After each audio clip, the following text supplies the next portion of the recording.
कौन बनेगा नेता। नगर निगम के चुनाव पास आने वाले थे। पूरे कानपुर शहर में टिकट को लेकर मारामारी शुरू थी, लेकिन सबसे ज्यादा चर्चा में वार्ड नंबर 40 की सीट थी।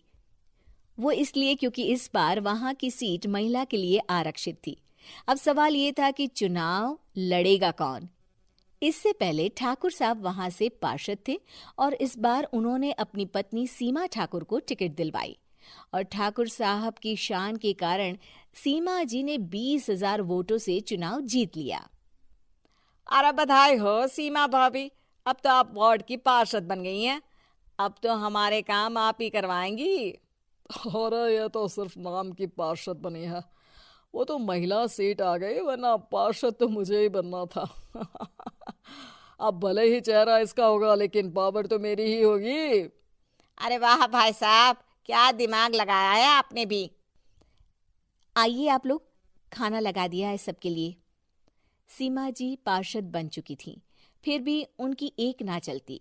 सारे काम ठाकुर साहब खुद ही संभाल लेते और जहां जरूरत पड़ती वहां सीमा जी का अंगूठा लगवा लेते। सीमा जी ज्यादा पढ़ी लिखी भी नहीं थी। एक दिन ठाकुर साहब और सीमा एक प्रोग्राम में जाते हैं। अरे ठाकुर साहब, आप आ गए। ओहो, पार्षद मैडम भी आ गई हैं। स्वागत है आप दोनों का। लगता है हमारे पार्षद फंड का सही इस्तेमाल हो रहा है। चलिए अब उद्घाटन करते हैं। ये लीजिए ठाकुर साहब कैची, आप ही सबसे पहले प्रवेश कीजिए।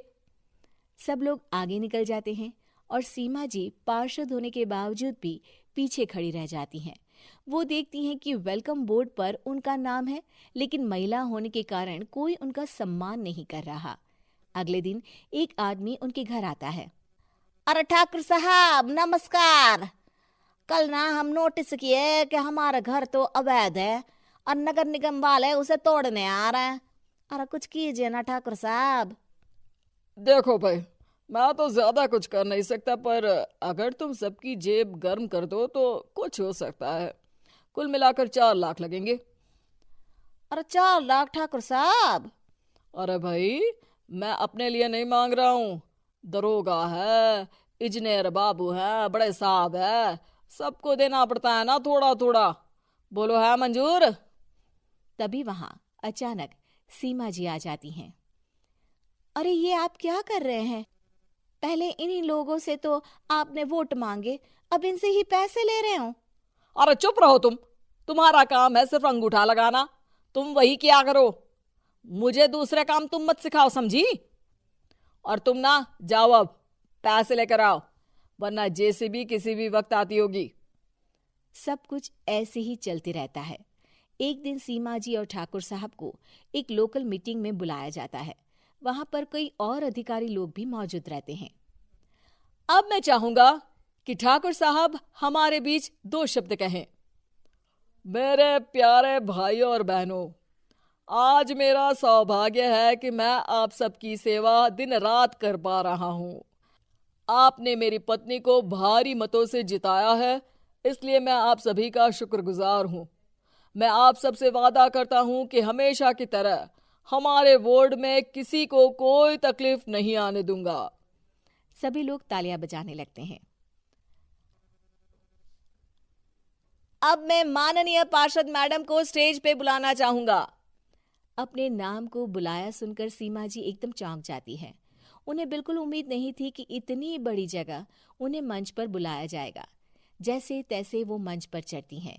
ऊपर जाते ही सीमा जी को सारी पुरानी बातें याद आ जाती हैं कि किस तरह उनके पति उन्हें कभी भी आगे बढ़ने नहीं देते और उनके नाम से गलत काम करते हैं।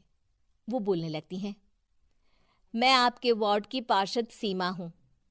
आप में से बहुत कम लोग ही मुझे जानते होंगे, क्योंकि इससे पहले मुझे कभी ऐसा मौका ही नहीं मिला। सारे मौके मेरे पार्षद पति यानी आपके ठाकुर साहब ही लेते रहे, लेकिन आज ये मौका मुझे मिला है तो मैं इसे ऐसे ही नहीं जाने दूंगी। मैं आपको ये बताना चाहती हूँ कि आपके ठाकुर साहब मेरे नाम की आड़ में गैर कानूनी काम करते हैं, जिस पर अंगूठों के निशान मेरे होते थे। इसीलिए मैं अपनी गलती मानती हूँ और आज अपने पद से इस्तीफा देती हूँ, ताकि आगे से कोई गलत काम ना हो पाए। अब फैसला आप सबके हाथ में है कि आप हमें क्या सजा देना चाहते हैं। सीमा जी की बातें सुनकर ठाकुर साहब के चेहरे का रंग उड़ जाता है और वो शर्म से मुंह नीचा करके वहां से चले जाते हैं और पद से इस्तीफा देकर ही सही सीमा जी अपने आप में आत्मविश्वास महसूस करती हैं।